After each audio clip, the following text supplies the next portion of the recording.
అందరికీ నమస్కారం. ప్రజాస్వామ్యంలో చీకటి రోజు ఈరోజు. ఆంధ్ర రాష్ట్ర ప్రభుత్వం ఏం చేస్తుంది అన్న ప్రశ్న మన రాష్ట్ర ప్రజలకే కాకుండా భారతదేశం మొత్తం కూడా మన రాష్ట్రం వైపు తిరిగి చూసేలాగా చేశారు తెలుగుదేశం పరిపాలకులు. ఏదో మంచి పనికి చేస్తే మనమంతా కూడా హర్షిస్తాం. ప్రజాస్వామ్యాన్ని తూట్లు పొడుస్తూ, ప్రజాస్వామ్యాన్ని వెన్నుపోటు పొడుస్తూ, ప్రజాస్వామ్యాన్ని నడి రోడ్డుపైన మానభంగం చేయిస్తూ ఈరోజు విశృంఖలంగా తెలుగుదేశం గూండాలు రౌడీలు విజృంభించిన తీరు చూస్తే సభ్య సమాజం తలదించుకుంటుంది.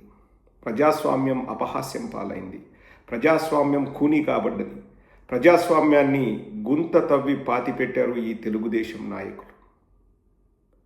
అంబటి రాంబాబు గారిపై, వారి కార్యాలయంపై దాడిని తీవ్రంగా ఖండిస్తున్నాం.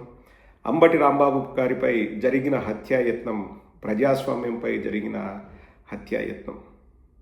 ప్రజాస్వామ్య పద్ధతిలో ఈ ఫ్లెక్సీని 24 గంటల్లో మీరు తీసేయాలి, ఎందుకంటే ఇందులో వాస్తవాలు లేవు, మీరు వాస్తవాల్ని వక్రీకరించి సిట్ రిపోర్ట్ను కూడా మీరు తారుమారు చేస్తూ మీ సొంత లాభం కోసం, మీ సౌకర్యం కోసం మీరు ఇష్టారీతిన రాస్తే అది తప్పు అని ప్రశ్నించిన అంబటి రాంబాబు గారిపై మేము దాడికి దిగడానికే వచ్చామని చెప్పేసి స్వయంగా ఒక ప్రజాప్రతినిధి అయిన ఎమ్మెల్యే గల్లా మాధవి గారు ఈరోజు బహిరంగంగా చెప్తున్నారంటే వాళ్ళ రౌడీయిజం ఎంతగా బరి తెగించిందో మనకు అర్థమవుతుంది. చాలా బాధగా ఉందండి. ఎవరిపైన దాడి జరిగినా దాన్ని ఖండించాలి. ప్రజాస్వామ్యంలో అటువంటి వాటికి తావు లేదు.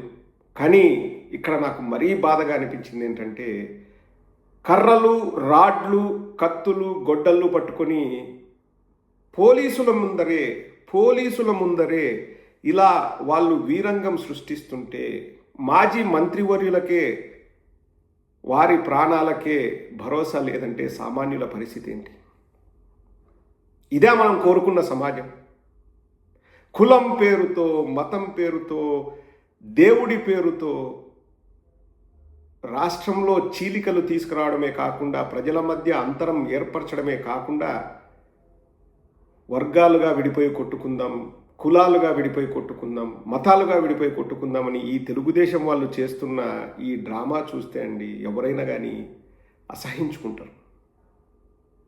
ఈరోజు రాంబాబు గారిపై దాడి జరిగింది, రేపు ఇంకొకరిపై దాడి జరుగుతుంది. నారా లోకేష్ గారిని ఈ సందర్భంగా ఒకటే సూటి ప్రశ్న అడుగుతున్నాను. మీరు ఇలా గూండాలను పెంచి పోషిస్తూ, ప్రజాస్వామ్యాన్ని అపహాస్యం పాలు చేస్తూ, చట్టాల్ని మీ చేతిలోకి తీసుకొని పోలీసుల్ని చేతగాని వారిలాగా తయారు చేసి మీరు కక్ష తీర్చుకుంటూ ఎర్రబుక్కు రాజ్యాంగాన్ని అమలు చేస్తూ అర్థమవుతుందా రాజా అంటూ సునకానందం పొందుతూ ఏం సాధించాలనుకుంటున్నారు నారా లోకేష్ గారు? ఎన్నో సంఘటనలు చూసాం, ఎన్నో విషయాలు చూసాం. కానీ ఒక పోస్టరు, తప్పుడు పోస్టర్ పెట్టారు, సిట్ వాళ్ళ రిపోర్టుకు విరుద్ధంగా ఆ పోస్టులు ఉన్నాయి, మీరు తీసేయండి అని చెప్పిన దానికి ఇంతగా బరి తెగించారంటే అండి ఎంత దారుణం. కొంతమంది తెలుగుదేశం వాళ్ళు వచ్చేసి చంద్రబాబు గారిని లకారంతో అంబటి రాంబాబు గారు తిట్టారు, అందుకే దాడి చేసామది అంటే, అంబటి రాంబాబు గారు ఈ దాడికి ముందే క్లియర్గా వివరణ ఇచ్చారు. నన్ను ఒక మహిళ, ఆ మహిళ లకారాలతో అంబటి రాంబాబు గారిని తిట్టిన వీడియో చక్కర్లు కొడుతుంది. నన్ను మహిళ తిట్టినందుకు నేను ఆ ఆవేశంలో తిట్టాను, అది నా తప్పే, నేను తిట్టకుండా ఉండాల్సింది, క్షమించమని కోరుతున్నానని కూడా అంబటి రాంబాబు గారు చెప్పారు. కానీ దానికి ముందే ఆ పోస్టర్ దగ్గర కర్రలు పట్టుకొని, గొడ్డళ్ళు, కత్తులు, గండ్రగొడ్డళ్ళు పట్టుకొని అక్కడ నిలబడడం ఎంతవరకు సమంజసమండి? నేను చూశాను వీడియోలో కొందరు కత్తులు అవి కూడా పట్టుకొని తిరుగుతున్నారు. ఎంతవరకు సమంజసమండి? మంది ప్రజాస్వామ్యం కాదా? ప్రజాస్వామ్య పద్ధతిలో ఆ ఫ్లెక్సీ తప్పు నేను చించట్లేదు, 24 గంటల్లో మీరు తీసేయాలని రాంబాబు గారు చెబితే దాన్ని ఎంత పెద్ద చేశారు చూడండి. అంటే వాళ్ళ ప్రభుత్వం ఉంది, వాళ్ళ హయాం ఉందని ఇంత ఘోరంగా చేస్తే రేపు పెట్టుబడులు పెట్టే వాళ్ళు ఎవరు వస్తారండి? నా శాయశక్తులా నేను ప్రయత్నం చేస్తాను. ఈ ప్రపంచంలో ఎవరైనా ఆంధ్రప్రదేశ్కు పెట్టుబడి వచ్చే వాళ్ళకి, ఎందుకంటే మన రాష్ట్ర ప్రజల్ని మనం కాపాడుకోలేకపోతే బయట నుంచి వచ్చిన వాళ్ళు ఎలా కాపాడగలం? మన దేశ పరువు పోకూడదు. మన దేశ పరువు చాలా ముఖ్యం. మన రాష్ట్రంలో కులాల మధ్య విద్వేషాలు రెచ్చగొట్టి పబ్బం గడుపుకోవాలనుకున్న చంద్రబాబు, పవన్ కళ్యాణ్ వల్ల రాష్ట్ర పరువే కాకుండా దేశ పరువు కూడా పోతుంది. రేపు ఎవరైనా విదేశాల నుంచి ఇన్వెస్టర్స్ వచ్చి వాళ్ళను కూడా ఇలాగే కొట్టి ఇలాగే చేస్తే మనం ప్రపంచ దేశాల ముందు తలెత్తుకొని తిరగలమా? మనకు మన దేశానికి ఉన్న గొప్పదనాన్ని మనం కాపాడుకోవాలి. అది మన బాధ్యత. మనకు ఆ బాధ్యత ఉంది.